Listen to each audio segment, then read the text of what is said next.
নমস্কাৰ মই এপলিনা এই মুহূৰ্তত লৈ আহিছো পুনৰ এটা ভয়ংকৰ দুৰ্ঘটনাৰ খবৰ এবাৰ পুনৰ ৰাজ্যত পুৱাই সংঘটিত হৈছে আজিৰ দিনটোত কেইবাটাও পথ দুৰ্ঘটনা সামগ্ৰীত এটা ভয়ংকৰ পথ দুৰ্ঘটনা সংঘটিত হৈছে কিয়নো উন্মুক্ত অৱস্থাত যাত্ৰী কঢ়িয়াই নিয়া এখন মিনি ট্ৰাক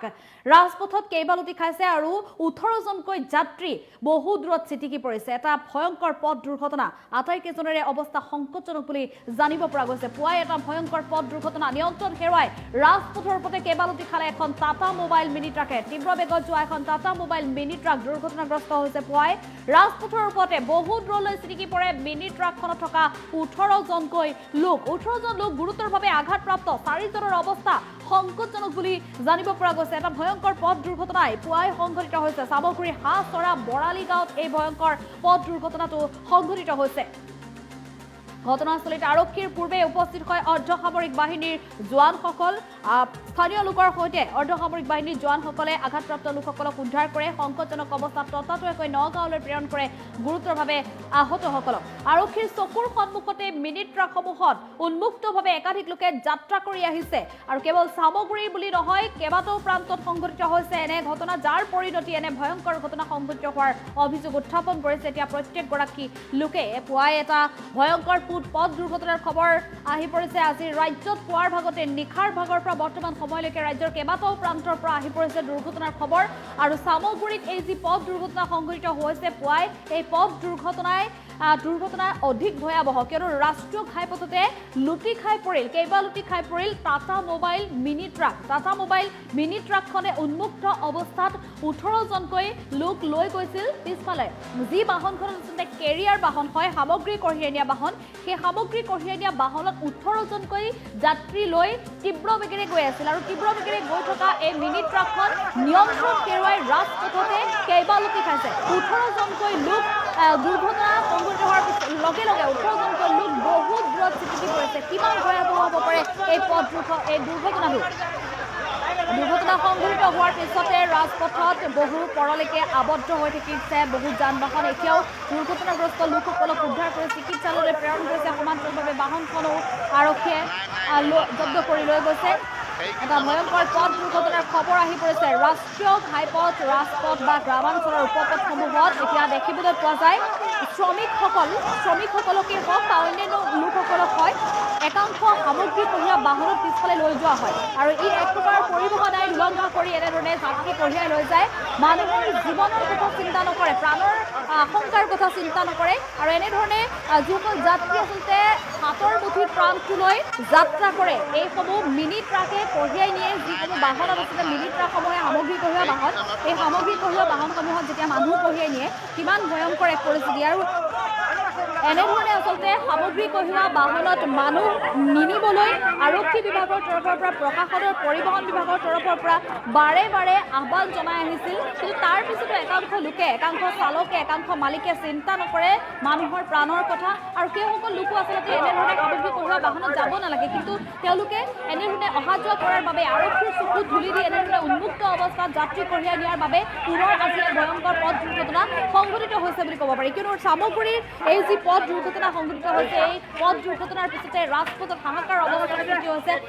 বহু লোক ওলাই আহিছে লোক ওলাই আহিছে দুৰ্ঘটনাস্থলীলৈ সেই বাহনখনৰ ভিতৰত আবদ্ধ হৈ থকা চালকৰ নিবেদক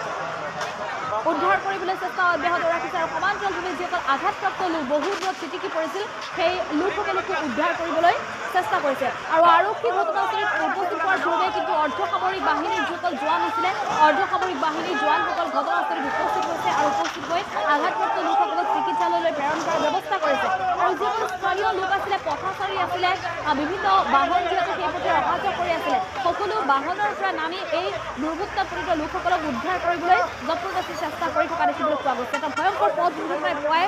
কঁপাই তুলিছে কিয়নো 18 জনকৈ লোক গুৰুতৰভাৱে আঘাতপ্ৰাপ্ত হৈছে ইয়াৰে 4 জনৰ অৱস্থা সংকটজনক বুলি জানিব পৰা গৈছে যিকোনো সময়তে কিন্তু মৃত্যু হ'ব পাৰে কেইবাজনো লোকৰ ইতিমধ্যে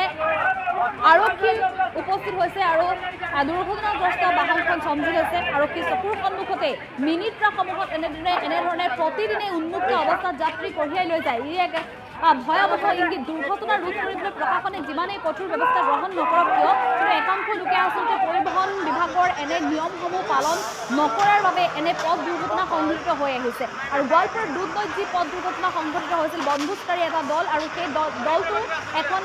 পিকআপ ভেনত পিছফালে উঠি গৈছিল, আৰু যাৰ বাবে দুৰ্ঘটনাত পতিত হোৱাৰ পিছতে 2জন লোকৰ থিতাতে মৃত্যু হৈছিল। 4জনৰ অৱস্থা সংকটজনক বুলি জানিব পৰা গৈছে, 4জন গুৰুতৰভাৱে আহত। অৰ্থাৎ এনেধৰণে উন্মুক্ত অৱস্থাত যিসমূহ বাহনে সামগ্ৰী কঢ়িওৱা বাহনে যাত্ৰী কঢ়িয়াই নিয়ে, এই যাত্ৰী কঢ়িয়াই এনেধৰণে সামগ্ৰী কঢ়িওৱা বাহনে উন্মুক্ত অৱস্থাত যাত্ৰী কঢ়িয়াই নিয়াৰ বাবে অধিকাংশ পথ দুৰ্ঘটনা সংঘটিত হোৱাৰ ঘটনা পোহৰলৈ আহিছে। আৰক্ষীয়ে আচলতে কিমান নাকি লগাবলৈ চেষ্টা কৰিছে এইসমূহ চালকক, এইসমূহ মালিকক বা এইসমূহ যাত্ৰীক, তথাপিও কিন্তু এইসকল লোকে আৰক্ষীৰ চকুত ধূলি দি এনেধৰণে প্ৰতিদিনে যাতায়াত কৰি আছে, যাৰ বাবে পুনৰ এটা পথ দুৰ্ঘটনা সংঘটিত হৈছে এই চামগুৰিত এই পথ দুৰ্ঘটনাৰ পিছতে হাহাকাৰ অৱস্থাৰ সৃষ্টি হৈছে। ৰাজপথত যিহেতু কেইবাল উটি খাইছে এখন মিনি ট্ৰাক, সামগ্ৰী কঢ়িওৱা যিখন বাহন আছিল সেই বাহনখনত এনেধৰণে যাত্ৰী কঢ়িয়াই নিয়াৰ বাবে ভয়ংকৰ পথ দুৰ্ঘটনাটো সংঘটিত হৈছে। আৰু তীব্ৰ বেগেৰে গৈ আছিল ৰাজপথত এই বাহনখন, যথেষ্ট গতিৰে গৈ আছিল, আৰু অৱশেষত তেওঁ চালকে গতিবেগ নিয়ন্ত্ৰণ কৰিব নোৱাৰিলে আৰু এনেধৰণে ৰাজপথত লুটি খাই পৰি পৰে। আৰু এই ঘটনাৰ পিছতে যথেষ্ট লোকৰ সমাগম হয় সেই স্থানলৈ, ঘটনাস্থলীলৈ, আৰু বহু সময়লৈকে ৰাজপথত বহু বাহন আবদ্ধ হৈ পৰিব লগা হয়। যাত্ৰী কঢ়িওৱা বাহন আৰু অন্যান্য সামগ্ৰী কঢ়িওৱা বাহন, বিভিন্ন ব্যক্তিগত ব্যৱসায়িক বাহন সকলো আবদ্ধ হৈ পৰিব লগা হয় ঘণ্টাজুৰি। পুৱাৰ ভাগতে সংঘটিত হৈছে এই পথ দুৰ্ঘটনা, আৰু এই পথ দুৰ্ঘটনাত 4জনৰ অৱস্থা কিন্তু সংকটজনক বুলি জানিব পৰা গৈছে। অৰ্ধসামৰিক বাহিনীৰ লোক উপস্থিত হৈ ঘটনাস্থলীত আটাইকেইজন আঘাতপ্ৰাপ্ত লোককে চিকিৎসালয়লৈ প্ৰেৰণ কৰিছে, আৰু এই 18জন লোকৰ ভিতৰতে কিন্তু 4জনৰ অৱস্থা সংকটজনক বুলি জানিব পৰা গৈছে। আৰু আৰক্ষীৰ চকুৰ সন্মুখতেই মিনি ট্ৰাকসমূহক এনেধৰণে উন্মুক্তভাৱে যাত্ৰী কঢ়িয়াই নিয়াৰ বাবে এয়া ভয়ংকৰ ঘটনাৰ পৰিণতি বুলি